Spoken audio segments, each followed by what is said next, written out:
people, good day and welcome back to our YouTube channel, Marjan's Garden. So today guys ay hindi ko pa naipiplex sa inyo itong ating succulents na to. Ayan siya. So ang ganda niya guys, and alam ko variegated to nung nabili ko. So may pagka-variegated naman siya guys, kunti na lang. Ayan. So yung dito, parang nawala na yung variegation niya kasi nandun siya guys sa area kung saan hindi siya masyadong maka-receive ng sunlight. Yan, yung sa ganito natin.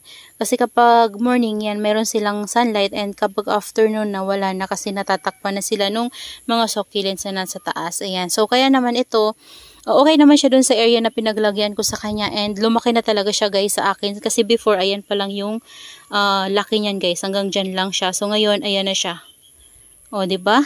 Ang ganda guys ng succulents na to, at saka mabait din siya. So, akala ko before maarte siya. Ayan, first time ko magkaroon nito. Ayan.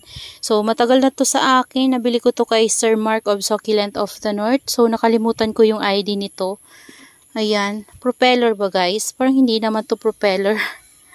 Ewan ko, nakalimutan ko talaga guys yung ID. Isa-search ko na lang at ilalagay ko dyan sa baba yung kanyang ID. So, ayan guys. Malaki na siya sa akin. Yan. So, ngayon, didiligan ko rin sila kasi tuyong-tuyo na tong ating mga succulent na to. Ayan. And, dito pala guys, dito yung ating Nevada. Ito yung Nevada na neglected ko rin. So, niripat ko siya sa pot na to. Dati, hindi naman siya ganyan. So, ngayon, parang pa-crested na siya. And, lumalaki na talaga siya guys.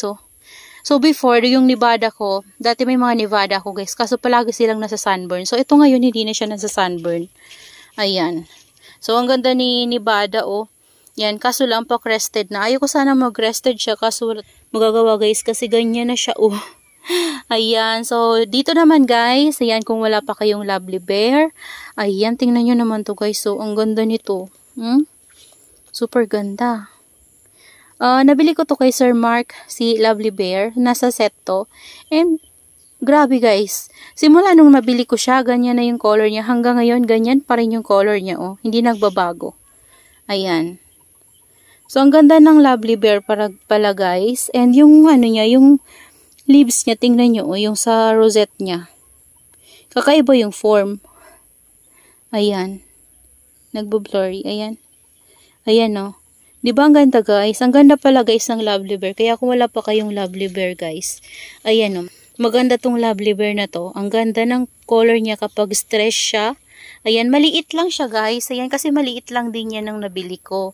So ngayon nga, lumalaki-laki na siya. Ayan o, kasi bumuka na yung rosette niya. Tapos nagkakaroon na siya ng mga new leaves. Ayan, so yan, new leaves niya na yan sa akin guys. Yung top na yan o. Ayan, tapos ito yung kasamahan niya guys, si Amazing Grace, na talaga namang hindi rin nagbabago yung color niya. Grabe guys, itong Amazing Grace guys. Sobrang ganda ng color niya. So ganito ko rin siya na-receive. Sobrang tingkad ng kulay niya. Ganyan na siya. Ganyan yung color niya talaga. Hanggang ngayon hindi pa rin siya nagbabago ng kulay. At saka mayroon siyang palabas na flower stalk, oh.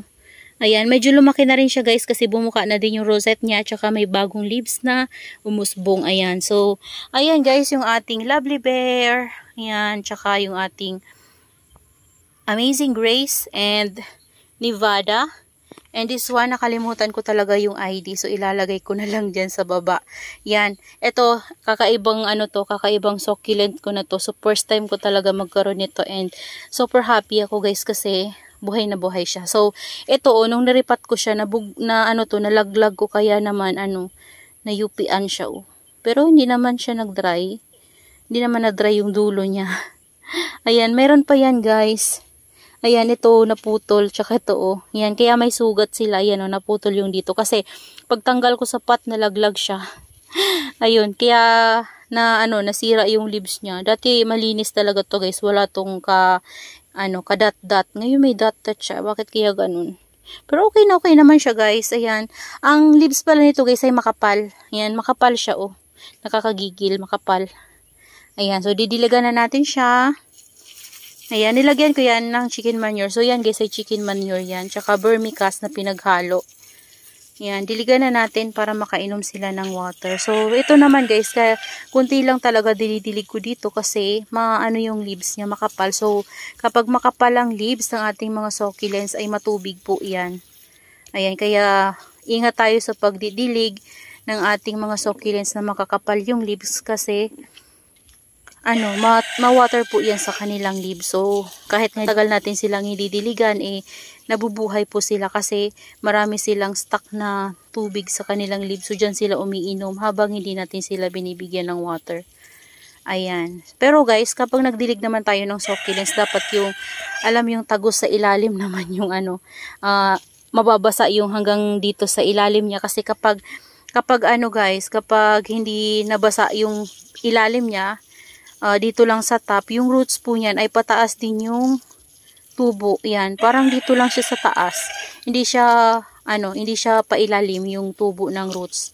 Kasi yung top lang yung nababasa natin. Kaya kapag nagdilig tayo guys, kailangan nababasa din yung dito sa ilalim niya.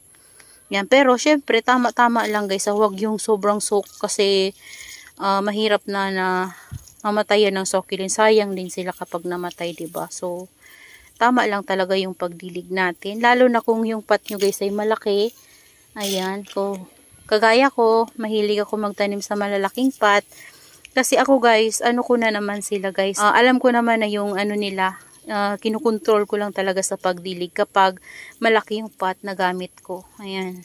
So kapag maliit naman, yan, kapag maliit lang yung pot na gamit natin, okay lang naman natin siya na isok. So, ayan na guys, yung ating Amazing Grace at saka yung ating Lovely Bear, Nevada, and ito. Ayan, sobrang ganda nila guys. Ayan, sobrang ganda nila at ang tingkad ng color. Ito kahit na dinidiligan ko yan guys. Ganyan pa rin yung color niya. Pati itong ating Amazing Grace. So, Sunday ngayon, kaya ayan, nagdilig tayo. Ayan, diniligan ko sila at papakita ko sa inyo. Ayan, ganyan ako guys magdilig at ang gamit ko po ay rainwater. Ayan, hindi ko nga naubos yung isang ganto sa kanilang 4. Ayan. So, tama na yan guys na binigay natin ng water sa kanila. Lalo na to, malaki kasi yung pot niyan. Ayan, para hindi sila masobrahan sa water. Ayan, so ngayon pa naman guys ay hindi umiinit dito ng maayos. So, palaging maulan-ulan. Yan, hindi naman sila na uulanan. Pero syempre, kapag walang init, patagal matuyo yung ating succulents. Matagal matuyo yung kanilang soil dahil wala silang sunlight na nare-receive at palaging makulimlim lang. So, ngayon guys ay hapon na pero ganyan lang. Maliwanag lang at medyo maalinsangan pero wala silang sunlight na natatanggap. So, that's all for today's video guys and I hope you enjoy watching and see you on my next vlog. Happy gardening everyone. Bye-bye! So, ayan guys, ito pala ay dito ko nakalagay. Hindi ko napakita sa inyo. Yan, nilipat ko lang siya dito kasi binlog natin at tiniligan natin. So, pero dito sila nakalagay. Ayan yung area na napaglalagyan ko sa kanila. Ayan. So, yan.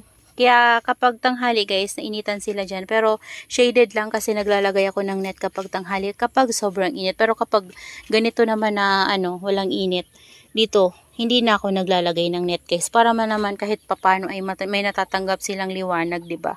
So, ayan na guys. Nakalagay yung ating mga succulents na yan. Bye-bye!